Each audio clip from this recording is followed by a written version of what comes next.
자, 그 다음에 블록체인에 대해서 설명드리겠습니다. 이것도 예전에 방송에서 하긴 했는데요. 간단하게 설명드리겠습니다. 이 블록체인이라는 기술이 어떤 특징이 있느냐 하면은 인류 최초의 신뢰를 담보할 수 있는 기술이에요. 그동안은 신뢰할 수 없었어요. 그동안 그 참고와 방패, 그죠? 해커가 있으면 그것을 막아내는 보안적 기술이 발달을 했었거든요. 그런 거 있었는데, 근데 이거는 기술로서 신뢰를 담보할 수 있을 정도의 그런 메커니즘이 있는 그런 기술이란 거예요. 그 다음에 모든 중개자를 없앨 수 있는 기술이란 거예요. 모든 중개자. 예를 들면은 간단히 설명드리면은 부동산 중개인, 중개를 누구는 서로 간에 믿을 수 없기 때문에 누군가를 사기칠 수 있고 하기 때문에 말 그대로 공인된 공인중개사를 통해서 우리가 거래를 하지 않습니까? 결국은 믿지 못하기 때문에 중개사를 빌려서 우리가 하는 거잖아요. 근데 그러니까 기술 자체가 연결하는 그 선이 기술이 블록체인이 담보를 하기 때문에 중간에 있는 매개체가 하나도 없어지는 거예요. 그래서 이 기술이 왜 무섭냐면은 악한 의도가 있다고 하는 게 뭐냐면 그 중에 은행마저도 없앨 수 있는 기술이에요. 얘네들이 어떤 은행을 뭔가 다른 의도로 쓰겠지만은 은행이라는 건 뭐예요? 한 나라에, 예를 들면 은행에 한국은행을 무력화시킬 수 있다니까요.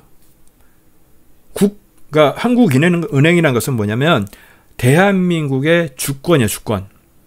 주권을 무력화시킬 수 있다는 거예요. 그러니까 한 나라를 흔들 수 있는 뭘로? 블록체인이라는 기술로. 근데 이 블록체인이 최초 만들어졌을 때 누군가의 머리에서 나왔는데 아직도 이게 누가 만들었는지 몰라요. 이따 설명을 드리겠습니다. 그거는. 자, 이거는 아까 블록체인에 대해서 여러분 잘 아시면 많이들 아실 거니까 그래도 뭐 아직 모르신 분들을 위해서 간단히 설명드리면은, 그러니까 기존 방식은 은행, 만약에 A라는 사람이 B라는 사람한테 그 돈을 송금한다 하면은 여러분 다이렉트로 보내지 못하거든요. 은행이라고 하는 시스템을 이용해서 거쳐서 다른 사람한테 중개를 통해서 가는 겁니다. 그래서 이거 기존 방식은 모든 것들 중개가 있어요. 중개. 그런데 블록체인은 어떤 기술적인 어떤 그 방식 때문에 서로 간에 그 중개인을 하나도 없애고 다이렉트로 어떤 분산으로 처리를 하기 때문에 그렇게 가능한 건데요. 그렇게 할 수 있는 것이 블록체인 방식입니다.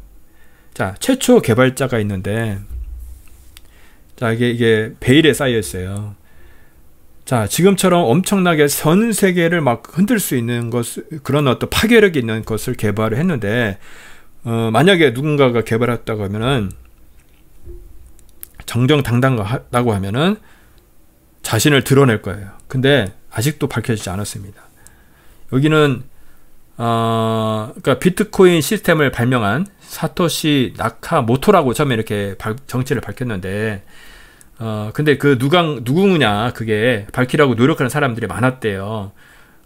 근데 아직도 그런 사람이 없는 것으로 돼 있고요. 그리고 실제로 CIA가 특히 그것을 찾는데 열을 올렸는데 찾지 못했다. 그러니까 역설적으로는 CIA 연계설마저도 돌고 있다. 뭐 이런 얘기가 있습니다. 실제 누가 했는지 그것은 모르고 있다 이야기입니다. 그래서 제가 생각하는 것은 악한 자들이 어떤 악한 의도를 가지고 개발을 했다 이렇게 생각을 하고 있습니다. 자, 그러면 이것이 왜 해킹이 불가능하냐? 이것도 참 웃긴 얘기예요. 이거 해킹이 원래는 불가능하다고 했는데 근데 실제 사용하다 보니까 해킹이 돼요. 왜 해킹이 되냐면 이거는 그 방식이 뭐냐면 그러니까 이것을 그 네트워크를 사용하는, 예를 들면은 비트코인, 모나코인, 여러 가지 코인들이 있는데 그 사용하는 서버들에 대해서 모든 증명서를 똑같이 소위 그 계약서들을, 증명서들을 다 나눠주는 거예요. 똑같이 10명이면 10명, 100명은 100명 이렇게 다 나눠주는 건데, 그 네트워크가 작으면은, 그러니까 발행할 때 진짜 발행한 것이 보다도 가짜로 발행한 것이 더 많으면, 그러니까 즉 더 많으면 그 뭐야? 51%더 많아지면은 가짜로 만든 것이 51%의 공격이라고 하는 이름이거든요. 그렇게 만들어서 가짜를 뿌려붓게 되면은 진짜보다 가짜가 진짜인 것처럼 둔갑을 하게 되는 거예요. 그래서 그런 실제로 네트워크가 작은 것들에 대해서는 실제 모나코인, 비트코인, 골드, 젠캐시 이런 것들에 대해서 실제 해킹이 일어났습니다. 뉴스를 보시면 알 거예요. 근데 실제 그래서 이런 것들 제가 볼 때는 여러 가지 그 시행착오를 하는 거죠. 그래서 그럼 뭐냐? 나중에는 전 세계인이 쓰는 단일 블록체인을 쓴다면 쉽지 않다는 거죠. 그러니까 서버가 많으면 많을수록, 그러니까 작은 단위, 예를 들어 서버 몇백 개 한다면 그것은 얼마든지 51%로 해킹할 수 있어요. 근데 전 세계인을 쓰는 거다라고 하면은 해킹이, 그러니까 그거를, 그러니까 전 세계 반 51%의 서버가 있어야 되거든요. 그걸 다 빌리거나 만들거나 해야 되는데 그것을 만큼 뭔가 이득이 있느냐? 그렇지 않다는 거죠. 해커들도 돈이 돼야 될 거 아니겠습니까? 돈이 안 된다는 거죠. 그러니까 이 얘기는 역설적인 게 뭐냐? 전 세계 이 네트워크는 블록체인은 전 세계인이 쓰는 블록체인, 이것이 앞으로 메타버스에 블록체인이 들어간다고 하잖아요. 그것이 나올 것이다라는 거죠. 전 세계인이 쓰는. 처음에는 이것을 그 가상화폐다, 이건 가짜 돈이다, 뭐 이렇게 하면서 터부시했지만은 이제 서서히 인정하기 시작하지 않습니까? 그렇게 가고 있다는 거죠. 자, 그 다음에 또 소름 돋는 게 있는데, 자, 비트코인을 초창기부터 썼던 그 기사에 나왔던 건데, 위즈 마이어라는 사람이에요, 이 사람이. 근데 해킹을 당했어요. 이 사람이 뭐로 해킹이 당했느냐? 자, 여러분들 이거 비트코인 같은 거에 거래를 하려면 소위 지갑이라는 것이 있어야 돼요. 그 지갑에는 자기 열쇠가 있어야 돼요. 열쇠. 그 열쇠는 어떤 마치 난수처럼 발생된 여러 가지 숫자, 복잡한 암호화된 그런 숫자 키가 열쇠인데, 디지털 키인데, 그것이 온라인 상에 있으면은 그 열쇠 지갑은 해킹을 당할 수 있어요. 예를 들어서 핸드폰에 모바일로 거래를 한다. 근데 어느 날 내가 그 통장에 지갑에 1,000만 원 있었는데 어느 날 보니까 제로예요, 제로. 근데 그런 유튜브 인터넷 검색해 보면 그거 그렇게 해킹을 당했다는 사람, 피해 본 사람들이 많이 있습니다. 그래서 그것을 단체 소송을 걸겠다 하는 사람들이 있고요. 왜 그것이 해킹을 당하느냐? 키가 온라인 있기 때문에. 자, 그럼 이거는 어떻게 되냐? 방법이, 그 키값을 이 사람이 베리칩 아시지 않습니까? 베리칩에다가 넣어서 칩을 박은 거예요, 진짜. 칩을 넣은 거예요. 키가 온라인에 없고 오프라인에 있는 거예요. 내가 사용할 때만 그 살짝 대가지고 사용하는 겁니다. 그러니까 오프라인을 해킹할 방법이 없잖아요. 그러니까 이 사람이 하는 얘기가 뭐냐면, 자기가 일찍부터 베리칩을 받았다면 자기는 거부가 됐을 것이다. 그런 얘기를 합니다. 그렇기 때문에, 자, 앞으로 이런 것들이 일반화 될 거예요, 앞으로. 여러분들, 그래서 정말 놀라운 것이 성경에 예언된 이마나, 손에 짐승의 표를 놓는다고 했잖아요. 그러니까 그런 것들이, 실제 이런 것들을 통해서 우리가, 앞으로 세상은 실제 그렇게 되겠구나. 어떤 보완적 이유로, 그렇게 될 수가 있겠구나. 그것들을 이해를 하셨으면 좋겠습니다. 자, 그 다음에 여러분들 그 백신 여권, 백신 패스, 뭐 그런 얘기 있지 않습니까? 그것들이 블록체인과 연결을 한다는 거예요. 그래서 이런 것들이 블록체인과 연결이 다 되면서, 일반화를 시키고 있다. 그래서 백신 패스, 백신 여권, 이런 것들은 이것들이 짐승의 표로 향하고 있다. 저는 그렇게 보고 있습니다. 현재 어떤 백신 패스가 짐승의 표는 아닙니다. 아직은 성경상에서 얘기하는 것이 아니기 때문에. 그래서 아직은 그런 매매를 못하게 한다거나 그런 증상들은 조금씩 나타나고 있죠. 그렇게 하려고 하는데, 근데 그 조만간에 그렇게 갈 것으로 생각이 됩니다. 예상을 하고 있습니다. 자, 계시록 13장에 보면은 나오죠. 아까 읽었던 17절만 읽을게. 누구든 이 표를 가진 자 외에는 매매를 못하게 하니 이 표는 곧 짐승의 이름이나 그 이름의 수라. 자, 이대로 가고 있습니다, 여러분들. 이런 기술들을 보면서 실제 아까 다 보여드렸잖아요. 손에 놓을 수밖에 없다니까요. 이말 칩을 박는다니까. 이따 보여드릴게요. 자, 일론 머스크 스페이스 X에서 여러 회사를 만들었는데요. 여기서 하는 영상을 좀 보겠습니다. 3, 2, 1, ignition. We have liftoff.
자, 지금까지 본 것은 일론 머스크가 수직 이착륙 비행체를 개발함으로 해서 정말 그 최소 비용으로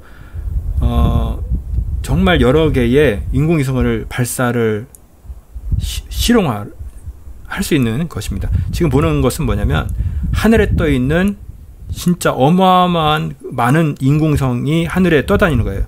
서로 이렇게 통신하는 것을 보여주는 거거든요. 그러니까 이게 전 지구적으로 옛날에 수많은 그 인공위성이 하늘을 감시하도록 하는 거예요. 결국은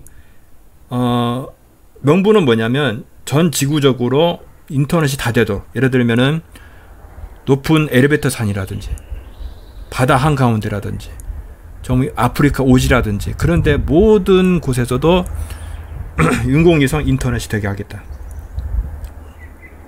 We can interact with the neurons simply by pairing them to an iPhone, 쇠사슬처럼 just as you might pair your phone to a Bluetooth 자, speaker. 이건 뭐냐 보세요.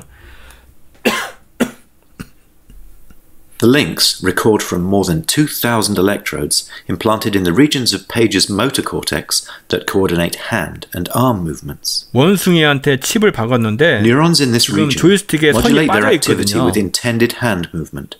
For example, 그 some might become more active when he moves his hand up, 머리로 and others 머리로. when he moves it to the right. By recording from many neurons and feeding their activity into a decoder algorithm, we are able to predict Page's intended hand movements in real 머리로 time. 조종하는 거거든요. From Elon Musk on timing for Neuralink's FDA human trials. We'll briefly discuss Facebook's pending pivot to focus more on virtual reality and their rumored name change. We'll share an update highlighting Neuralink's key open roles, and then Neuralink got some recognition for being a top startup, alongside some recognition for one of Neuralink's leaders, Siobhan Zilis. We have a request for help with an ALS study, and then we'll close with some Neuralink metrics. Neuralink will attempt to solve a number of brain injuries and brain diseases. So our first application, for example, is to enable someone who is a quadriplegic or tetraplegic to be able to control their computer or their phone just by thinking. And we've already demonstrated this actually with a monkey that can play video games and use a mouse cursor and click on things on a computer. And so we're very confident this will work. And hopefully we'll have our first human trials in the next...